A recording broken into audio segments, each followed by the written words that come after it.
of the Woven trilogy published by Chicken House.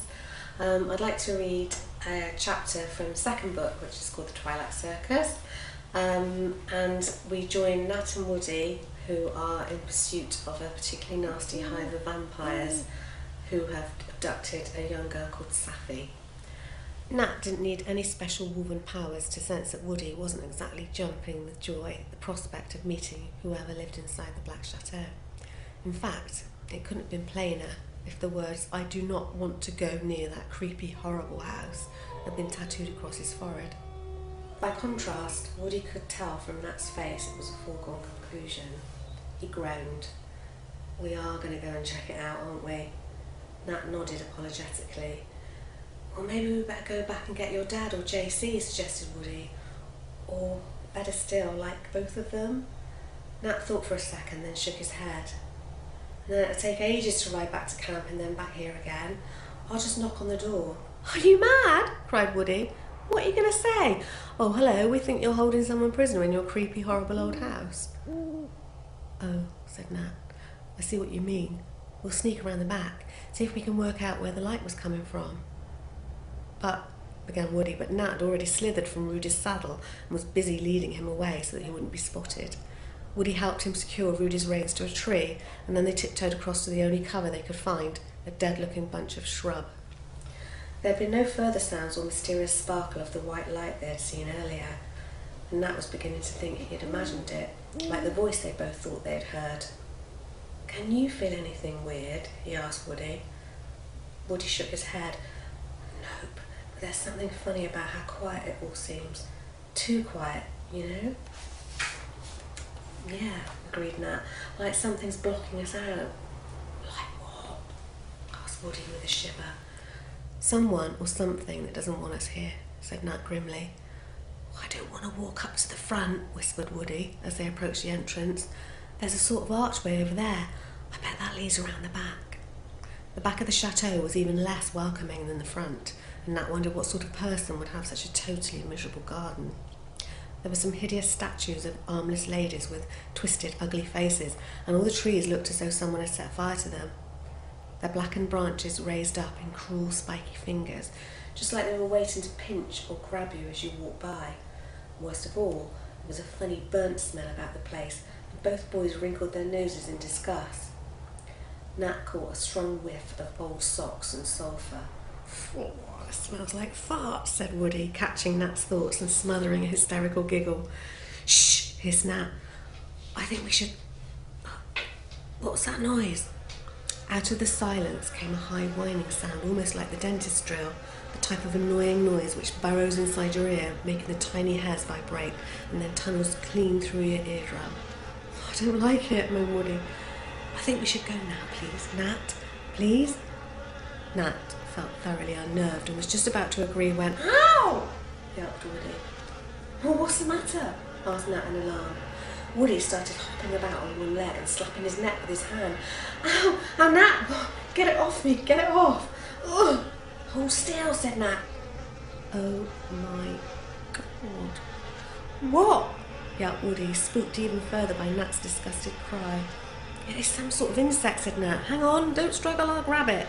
Nat had to hop to keep time with Woody. They ended up doing a sort of Irish jig of disgust. Nat really didn't want to touch whatever it was on Woody's neck. It looked like an enormous mosquito. He remembered what his granddad had said about them when they had arrived. 40 different species, 10 of which bite. Okay, great, this monster must be a biter. His face working in disgust, Nat tried to dislodge the insect from Woody's neck. It took a while because his fingers were stiff with cold. It felt horrible, hot almost, and he could feel it actually swell in his fingers as it gorged on Woody's blood. "Hurry up, moaned Woody, get it off!" Nat went in again, his forefinger and thumb poised for a pincer movement. He grasped the thing which was firmly latched onto the side of Woody's neck and pulled with all his might. It came off suddenly with a wet popping noise, and Nat threw it away in disgust. "Oh!" The two boys danced about in horror as a giant insect lay on its back, its loathsome spindly legs waving in the air, its heavy body bloated with Woody's blood. "Oh, that is so disgusting," shuddered Nat. "What is it?" asked Woody, rubbing his neck. "Is it a fly?" Well, I think it's a mosquito, said Nat, walking over to a rock where the thing was still trying to right itself. Look, he said, staring at it in a sort of horrified glee. It's so full of your blood it can't get off its back, let alone fly. Then he stamped on it, and the creature exploded as it split, and the snow was stained with bright red poppies of Woody's blood. Nat glanced at Woody's shocked expression and started to grin. Then they both started to laugh weakly. Woody, with the huge relief of not having the giant bug attached to his neck anymore, and Nat because he had been the one to have to touch its horrible bloated body. When they were done, Woody let Nat examine his neck.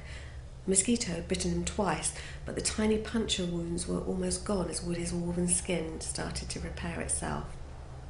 Then Woody put his hand on Nat's arm, his head cocked to one side as though he was listening to something. It's not over, said Woody, his eyes flashing topaz. I think that was just a scout. Listen. But Nat could hear it already. This was 1,000 times stronger than the dentist's drill whine of the single giant mosquito. It was the kind of noise a swarm of giant mosquitoes might make. Come on, shouted Woody, pushing Nat in front of him. Quick! As Nat ran, Woody pushed with all his might, combining his will to shift with the sudden overload of powerful adrenaline shooting like liquid fire through his veins. Within seconds, he was shaking off his ruined clothes as they ripped and split from his powerful woven body, and he shot past Nat, overtaking him on 4 legs. The boy and the wolven raced over to Rudy, who was spooked by the noise and trying to pull his bridle off in an effort to get away from the cloud of angry insects.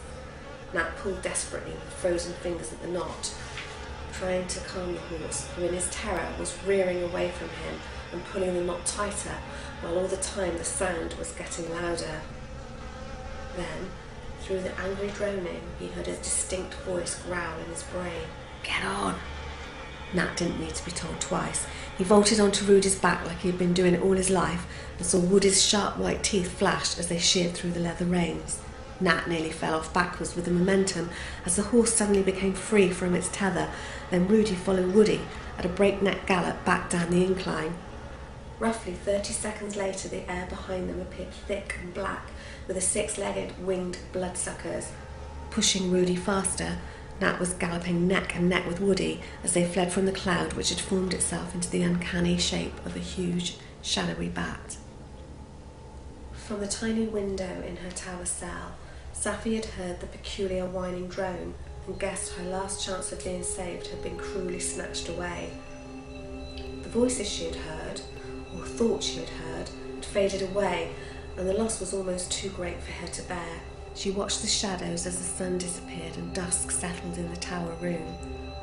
A strange calm settled on her as she waited for the vampire to appear, realising that without her cross, she was doomed.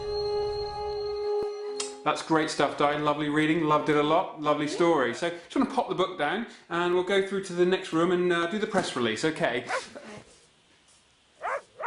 What's that? I can hear. Oh, it's probably the dog. Do you want him Oh, the dog. Shot? Oh, yeah, no, that'd be great if you could see him. Yeah, let's have a look. Open the window, yeah. Let's have a look. I think he's there. Hang on. Dave! He's probably Not him? there already.